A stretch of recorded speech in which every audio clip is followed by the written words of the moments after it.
কোনো ধরনের রেষারেষি থাকে, আল্লাহ বলেন বিচার কার্য করতে যে ওই শত্রুতা রেষারেষির কারণে আদালতের বাইরে যে অবিচার করে বিচার করো না।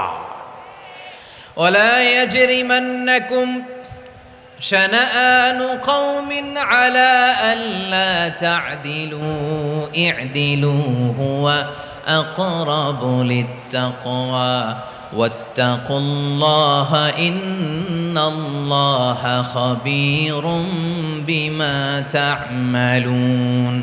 খবরদার কোন জাতির প্রতি, কোন গোষ্ঠীর প্রতি, কোন গোত্রের প্রতি আক্রোশ যেন তোমাদেরকে ন্যায় বিচার থেকে দূরে সরিয়ে না দেয়, বরং আমি আল্লাহর আদেশ হলো ই'দিলু, তোমরা আদল করো, ন্যায় বিচার করো, সুবিচার করো, সুশাসন প্রতিষ্ঠা করো।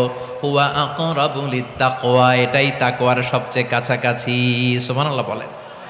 কোরআনের বিভিন্ন আয়াতে আল্লাহ তাআলা স্পেসিফিকলি ধরে ধরে